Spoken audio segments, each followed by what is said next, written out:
Hello everyone, today we will discuss the measure of central tendency of a group data. We will teach you how to solve mean, median, and mode. But before we start, what is the mean, median, and mode? First is mean. The mean, also known as the arithmetic mean, is the average value of a set of numbers. To calculate the mean, you add up all the numbers and divide by the total count of numbers. Second is median. The median is the middle value of a set of numbers when arranged in order. If there are even numbers of values, the median is the average of the two middle values. And lastly is mode. The mode is the value that appears most frequently in a set of numbers. A set of numbers can have multiple modes if there are multiple values that appears with the same frequency. Ngayon, i-discuss ko ang mean of ang group data at kung ano ang formula, procedure, at kung paano ito nakakatulong sa iyo in your daily life in some way. First, ano nga ba ang mean in statistics and probability na subject? Mean or average, kung tawagin, ay ang sum of all values sa isang dataset. Now, papakita ko po sa inyo ang formula.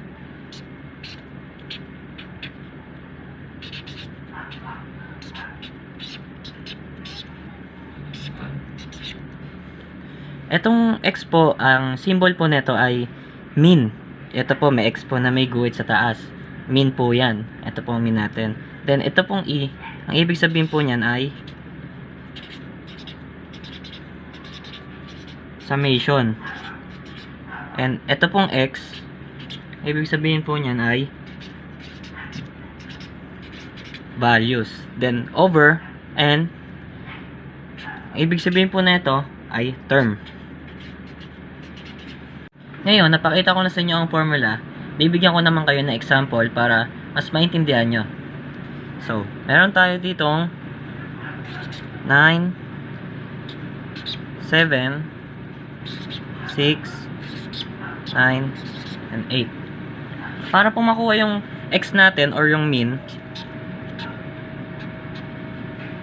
ang gagawin po lang natin ay ipag-a-add lang po natin itong lahat, which is total po na ay 39. Then para naman makuha natin yung n, ay bibilangin lang natin kung ilan yung given numbers, which is 1, 2, 3, 4, 5. So 39 over 5. Ang mean po natin ay 7.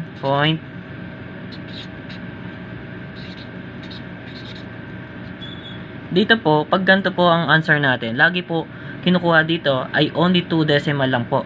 So bali ang sagot lang po natin ay mean is equal to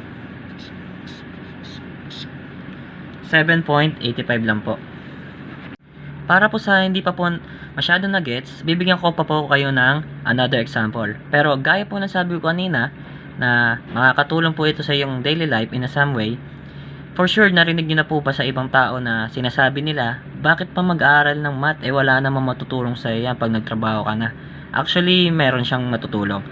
Let's say, isang small business owner at gusto mo malaman kung magkano ang kinikita mo per week.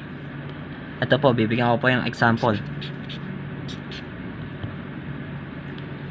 Let's say, kumita ka po ng 100 nung Monday, 150 nung Tuesday, 130 nung Wednesday, 120 nung Thursday, 200 nung Friday, 180 nung Saturday, at 170 nung Sunday.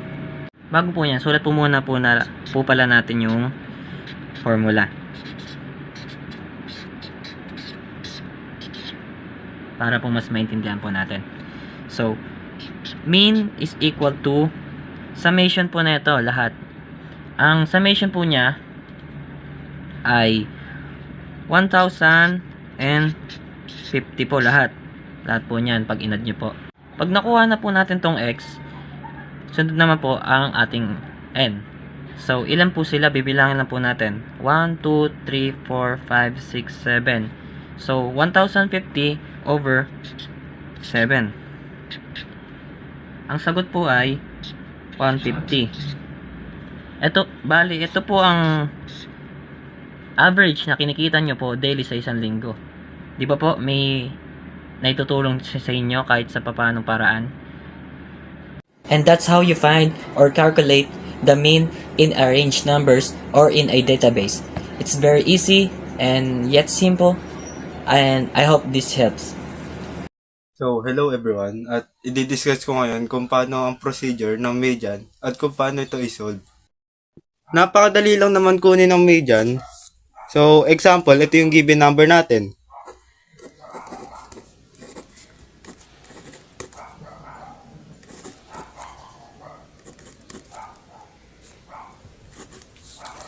So, ayan. Ang una nyong gagawin is, i-arrange nyo siya from least to highest.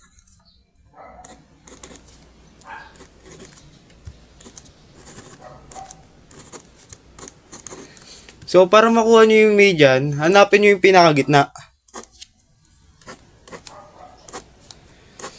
So, ito yung gitna niya. Which is median. So, paano naman kung even yung given number natin? Kasi ito, 7 siya, kaya madali lang kunin yung pinakagitna. So, ito.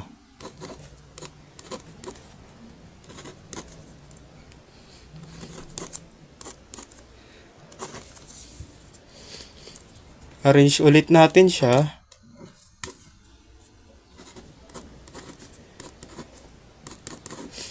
So, makikita nyo, wala siyang gitna. Ang gagawin nyo, kung ano yung pinakagitna nila, which is 5 and 6, ipapag-plus nyo sila, which is 11 divided by 2 equals to 5.5. So, itong 5.5 na to, ito yung magiging median nyo. So ngayon, dito naman tayo sa modes of ungrouped data.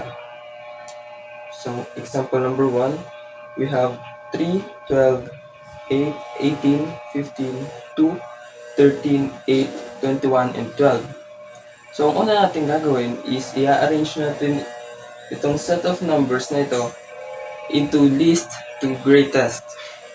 So, kapag na-arrange natin to least to greatest, makakuha tayo ng 2, 3, 8, and another 8, and then 12, and another 12, and then 13, 15, 18, and 21. So, para makuha ang mode, hanapin natin yung magkatulad na, na numbers, which is the 8 and the 12. So, we have here 8 and 12.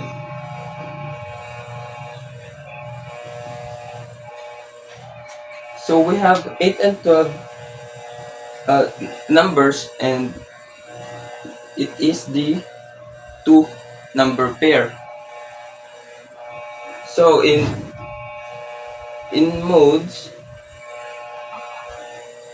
if there's 2 pairs, it is called the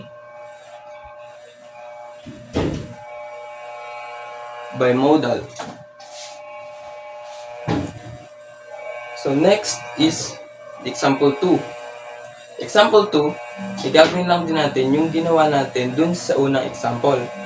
So i-arrange natin siya into least to greatest, and then hahanapin natin yung may ka-pair na number, which is the 3, 5, and 16.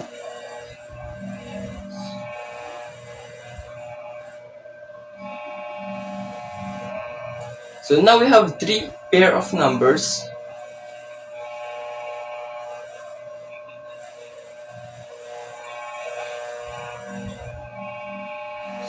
So in modes, the 3 pair of numbers is called the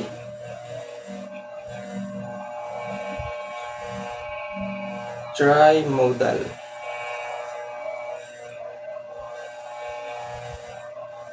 So pwede rin dito na maging ang set of numbers is walang katulad. So ang ilalagay lang natin doon is no modes if walang katulad.